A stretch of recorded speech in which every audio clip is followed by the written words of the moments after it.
Now, we do see that, and that's a bad model on the TV. Yes. Is there any rule like that for courts? I often hear judges banging. Is there something that are they supposed to do that? They're not supposed to do that, but we'll see it more often in courts. Yes, and you actually see it more often with specific judges. With some judges. Yes, right. Yeah. So those are the, I'm sorry, back to you. So that's appeal. So use it. Then division of a question is another non-ranking incidental motion. Incidental means it has to do with business that came up. And if we had a motion to purchase a red wagon and a fire truck, two items that one was put on with the other because everybody wanted a red wagon and they thought they could get the fire truck through it, the same motion. Say, I move to divide the question. It must be two parts of the question that can stand alone. And then you would just take the two parts. I think that's, and then finally, our last category, motions that bring a question again before the assembly. The last one is reconsider. Reconsider means you want to take the vote on the motion again. And it has to be done in the same meeting or the next day. So it's good for conventions and things like that that are going to meet more than one day, but it's not good for a monthly meeting because you can't reconsider at the next meeting unless in your own rules you have something that says we can reconsider at the next regular meeting. There are two communities I know of in the Upper Peninsula where their council rules say that any motion can be reconsidered for the next two regular meetings. That has the effect, you see, of stopping action. Because if the city council just voted to buy a plow and the manager knows that they could reconsider for the next two meetings, he or she will not let the contract out to buy the plow until that time is expired to see if they're going to reconsider. So that's why we generally don't have reconsideration past the regular meeting, because you can't reconsider something you've already done. Also, you have to have voted on the prevailing side, the winning side.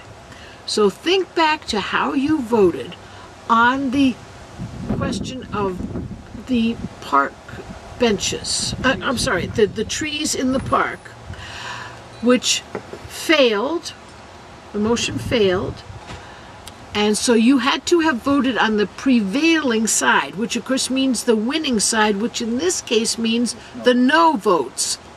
So all those in favor, so someone who voted on the prevailing side, which is the side that lost, the side that voted no, someone say, I move to reconsider. Who was that? I move to reconsider. And you would say the vote on the motion for the trees in the park. And I could ask you, did you vote on the prevailing side? I did. Now, of course, in a large convention, you might say, well, that's a moot point. Who knows who voted?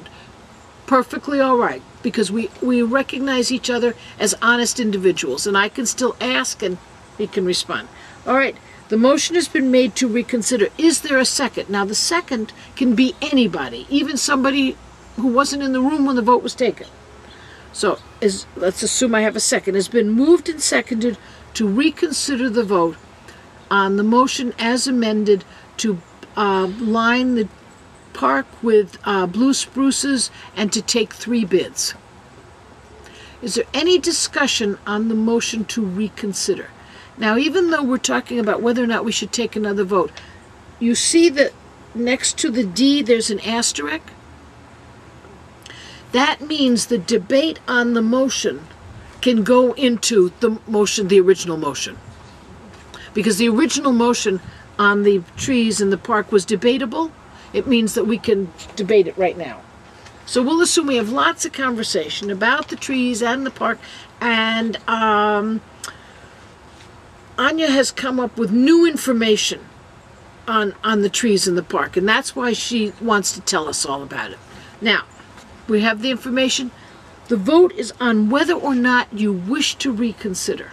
All those who wish to reconsider the vote on the trees in the park say aye, vote yes. Aye. Those opposed say no. No. The ayes have it, and you now have the motion back before you to put the blue spruces in the park and take 3 bids, as if it had not been voted on. Sometimes the mistake that people make is after they think they voted to reconsider, they think they voted for the opposite thing. They didn't. All you did was say, bring it back again. Yes, Reynold. So this is something you would use at a convention when something didn't go your way. So you're putting your feelers out. You talk to people. You convince them your way is the best way. Right. And then when you reconvene, you can. Right. They have to. I saw it happen most recently at a national convention where there was a proposal for a dues increase, and the dues increase failed.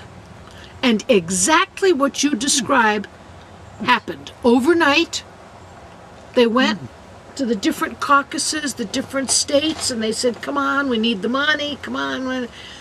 And the next morning at the meeting, someone made the motion to reconsider who had voted on the prevailing side. And to tell you the truth, in this organization, which is very smart about parliamentary procedure, I think there were a lot of people who voted no in order to be able to reconsider in case it failed. But in any case, so they took the vote again on the dues, and it was a 2/3 vote, by the way, that was required to change the dues, and it was adopted. So exactly what you describe is exactly what happened. Something didn't go the way you wanted, so you used the time, which is why it's this meeting or the next day. Now, So when you come out, when you are in the meeting, you can say, I reconsider the movement, I reconsider the motion The vote. about the vote. Reconsider the vote about the trees. right. I moved to reconsider, well, actually reconsidering, you're right first, Candy. I moved to reconsider the motion on the trees.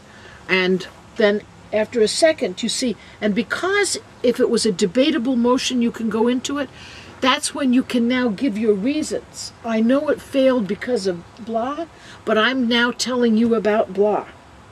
And if you move to reconsider, I'm going to strike blue spruce and insert half blue spruce, 1/3 blue spruce, 1/3 this one, that. In other words, it's perfectly all right during debate to tell people that if they vote the way you want them to, this is what you're going to do next. So you're promising an amendment. You're saying if you vote to reconsider the vote on the trees, I'm telling you that I'm going to make an amendment to do thus and such. So, and that's perfectly permitted in debate, to give notice, if you will. And then when you reconsider the The motion. and it needs second, then you can say division when you vote on reconsidering. Not division.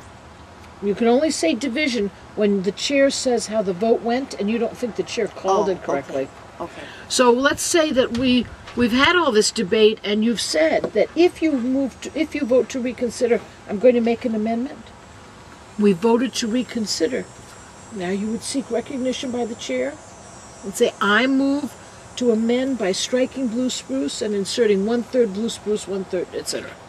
So then you would have fulfilled your promise. And if that was the issue that people were unhappy about, see, and if it was a second day meeting, you could have discovered that overnight, what people didn't like. So you can, in the debate on the motion to reconsider, say what it is you'll do. In the discussion, can you ask people why they're not voting for this? And that would be before the vote.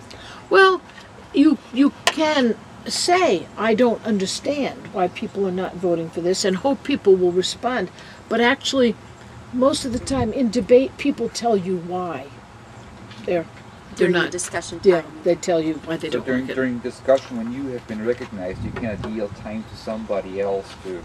Thank you for that. No, no. And again, that's something else that you see on those national conventions. I yield my time to the great governor.